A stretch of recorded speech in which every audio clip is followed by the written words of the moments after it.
सगळ्या स्वामी भक्तांना माझा मनापासून नमस्कार. स्वामी भक्त हो, आज पुन्हा एकदा स्वामी सूत्र चॅनलवर तुमच्यासाठी घेऊन आली आहे एक नवीन व्हिडिओ. आजच्या व्हिडिओमध्ये आपण उपाय जाणून घेणार आहोत आणि उपाय आहे चतुर्थी संबंधी. कारण उद्या आहे 2 ऑक्टोबर 2023 वार सोमवार आणि उद्या आहे संकष्टी चतुर्थी. आता संकष्टी चतुर्थी म्हटलं तर गणेश भक्तांसाठी अतिशय महत्त्वाचा दिवस. त्यासोबतच गणेश भक्तच नव्हे तर प्रत्येकासाठी गणपती बाप्पा म्हटलं तर प्रथम दैवत असतं. कारण आपण कितीही पूजापाठ करा, कितीही सेवा करा, कितीही पारायणे करा, परंतु जर तुम्ही सुरुवातीला गणपती बाप्पांचं स्मरण करायला विसरले तर तुमची सगळी पूजा ही व्यर्थ आहे. त्यामुळे अगदी कुठलीही सेवा तुम्ही साधा माळ जप जरी करायला बसले तरीही सुरुवातीला श्री गणेशाय नमः असं म्हणूनच सुरुवात करायची असते. आता गणपती बाप्पा म्हटलं तर बुद्धीचे देवता आहे आणि नक्कीच अशा गणपती बाप्पांची जर आपण सेवा केली, उपाय केले आपल्या मुलांसाठी, तर निश्चितच आपल्या मुलांच्या प्रगतीमध्ये वाढ होण्यासाठी मदत होणार आहे. आता हा उपाय कोणी करायचा आहे तर आपल्या आईने करायचा आहे. आता बऱ्याच जणांच्या समस्या अशा असतात की आमची मुलं हॉस्टेलला आहे किंवा दुसऱ्यांकडे शिकायला आहे, तर मग काय करावं. तर हा उपाय असा आहे की तो तुम्ही कुठेही करू शकतात. मुलं तुमच्या जवळ नसतील तरी हरकत नाही, परदेशात असतील तरी तुम्ही त्यांच्यासाठी करू शकतात किंवा दुसऱ्यांकडे शिकायला असतील तिथेही, म्हणजे तुम्ही तुमच्या घरी करायचं आहे. त्यामुळे मुलं जवळच हवी असं काही नाही.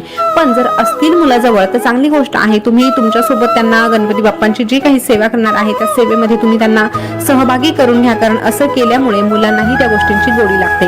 आता उपाय करण्यासाठी काय काय लागणार आहे ते सांगते. तर आपल्याला लागणार आहे एक पंतीच घ्यायची आहे. त्यानंतर आपल्याला धणे लागणार आहे, गूळ लागणार आहे आणि मूग लागणार आहे, हिरवे अख्खे मूग लागणार आहे. आता हे सामान जे सांगितलं आहे ते किती, त्याचं प्रमाण किती, तर याला प्रमाणाची अशी याचं काही बंधन नाही. पण कमीत कमी तुम्ही आपल्या घरातली एक छोटीशी म्हणजे मीडियम साईजची जी वाटी असते ना तेवढी भरून आपल्याला धणे आणि मूग घ्यायचे आहे.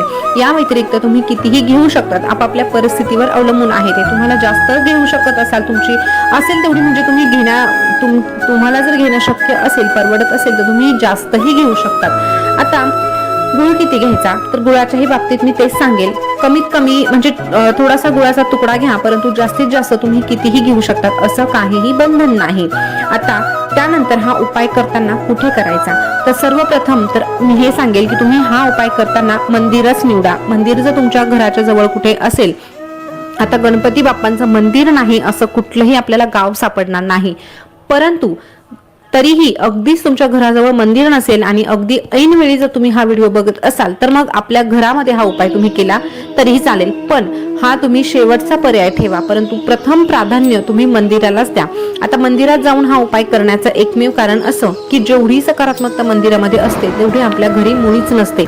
आणि हे प्रत्येकाला ठाऊक आहे. म्हणजे बघा, आपण घरात कितीही म्हणजे देवाच्या गोष्टी करत राहा, परंतु कधीतरी नकारात्मकता आपल्या घरामध्ये येते. ती कशा पद्धतीने येते, तर आपल्या घरामध्ये वास्तुदोष असू शकतो किंवा मग आपल्याच घरातले असे सदस्य असतात त्यापैकी एक जणाला म्हणजे उपाय सेवा करायला आवडतं, परंतु एक जण असाही असतो की त्याला ह्या गोष्टी आवडत नाही आणि मग कुठेतरी त्या व्यक्तीची नकारात्मकता आपल्या सेवेमध्ये येत असते. कुठेतरी आपल्याही मनाला त्या गोष्टी करायला थोडंसं म्हणजे हुरहुर लागत असते. आणि त्यामुळे यामध्ये जर बेस्ट ऑप्शन असेल तर मंदिर आहे.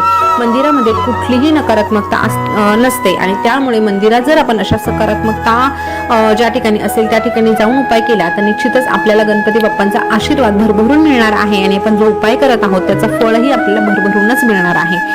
आता उपाय कसा करायचा आहे, तर आपल्या घरातली जी काही पूजा आहे सकाळची ती आपण करून घ्यायची आहे आणि मग गणपती बाप्पांच्या मंदिरात जायचं आहे. आता वेळेचं बंधन नाही, तुम्ही सकाळही निवडू शकता, संध्याकाळीही करू शकतात, असं तुमच्या म्हणजे वेळेनुसार तुम्ही करू शकतात. आता फक्त एक काम करायचं आहे, जर तुम्ही मंदिरात जात आहात तर तुम्ही तुमच्या घरातही दिवा प्रज्वलित करायचा आहे आपल्या गणपती बाप्पांसमोर आणि मग दिवा प्रज्वलित करून मग आपल्याला मंदिरात जायचं आहे. आता हे साहित्य जे आहे ते आपल्याला घेऊन जायचं आहे. पण हे साहित्य नेताना एक गोष्ट सांगायची राहिली ती अशी की धणे आणि मूग हे ठेवण्यासाठी आपल्याला स्टीलच्या वाट्या घ्यायच्या आहे. वाट्या जर तुम्ही दान करू शकता, तुम्ही म्हणजे प्रत्येकाच्या आर्थिक परिस्थितीवर हे अवलंबून आहे. जर तुम्हाला इच्छा असेल की त्या वाट्या आपण दान करू शकतो तर तुम्ही स्टीलच्या वाट्या घ्या. या व्यतिरिक्त तुम्ही प्लास्टिकची पिशवी घेतली तरीही चालणार आहे किंवा मग पेपर घ्या, हरकत नाही. फक्त एक गोष्ट लक्षात घ्या, जर तुम्ही स्टीलच्या वाट्या जर घेतल्या तर त्या मात्र तुम्हाला तिथे सोडून यायच्या आहे. त्यामुळे अगोदरच विचार करा आणि तशा पद्धतीने तुम्ही निवड करा. आता तिथे गेल्यानंतर गणपती बाप्पांना नमस्कार करायचा आहे. गणपती बाप्पांसमोर सर्वप्रथम ती पंती प्रज्वलित करायची आहे. आता इथेही प्रश्न येऊ शकतो की दिवा का घेऊन जायचा नाही, तर त्याचं कारण असं की ही पंती देखील आपल्याला त्या मंदिरातच सोडून यायची आहे. जर तुम्हाला दुसरा दिवा तुम्हाला त्या ठिकाणी ठेवून येणं शक्य असेल तर अर्थात तुम्ही दुसरा दिवा घेतला तरीही हरकत नाही, पण पंती जर घेतली तर उत्तम राहील. प्रत्येकाला शक्य होईल पंती घेतली आणि आपण त्या ठिकाणी ठेवून दिली तरीही चालेल. बघा आता पंती त्या ठिकाणी प्रज्वलित करायची आहे. पंतीमध्ये तुम्ही तूप टाका किंवा तेल टाका, काहीही हरकत नाही. त्यानंतर 2 वातींची एक वात, जशी आपण घरी बनवतो तशी 2 वातींची एक वात तयार करून त्या ठिकाणी असा दिवा प्रज्वलित करून घ्यायचा आहे. आता ही पंती ठेवण्याच्या अगोदर आपल्याला त्या पंतीखाली थोड्याशा अक्षता टाकायच्या आहे. डायरेक्ट पंती कधी ठेवायची नसते, डायरेक्ट दिवा कधीही ठेवायचा नसतो, त्यामुळे थोड्याशा अक्षता टाकायच्या आणि मग त्यावर हा दिवा ठेवून द्यायचा. आता त्यानंतर गणपती बाप्पांना मनोभावे प्रार्थना करायची. उपाय कशासाठी करत आहोत हे सांगायचं. या ठिकाणी संकल्प वगैरे करण्याची गरज नाही.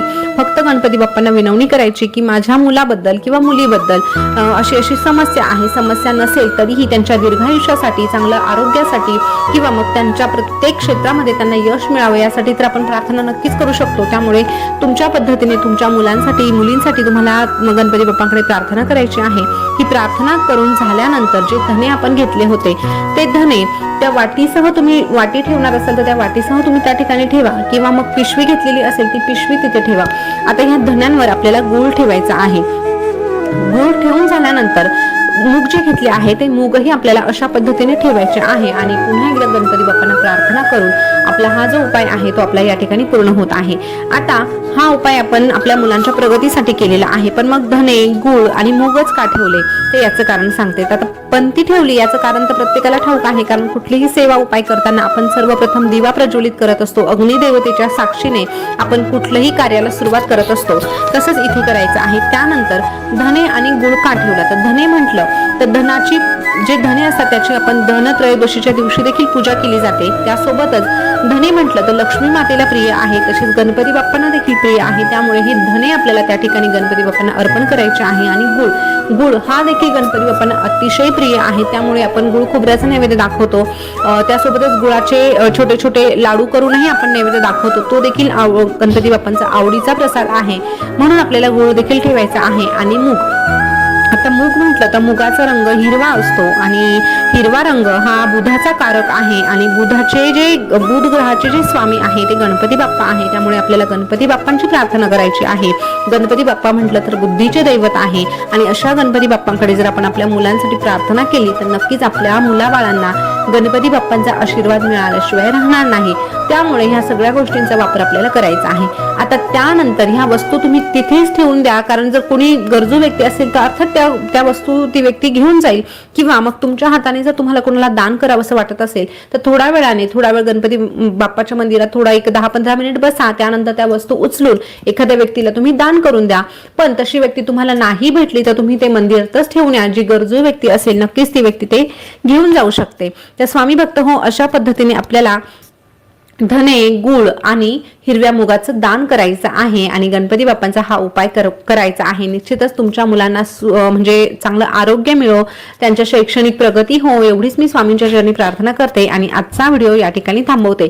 ज्या महिलांना उद्या करणं शक्य होणार नाही त्यांनी पुढच्या चतुर्थीला केलं तरीही चालेल, हरकत नाही. तर उपाय कसा वाटला कमेंटमध्ये नक्की सांगा. पुन्हा भेटूया नवीन व्हिडिओ सोबत. नवीन माहिती घेऊन चॅनलवर पहिल्यांदा आले असाल तर चॅनलला सबस्क्राईब करा. त्यासोबतच व्हिडिओ आवडला असेल तर लाईक करा. धन्यवाद.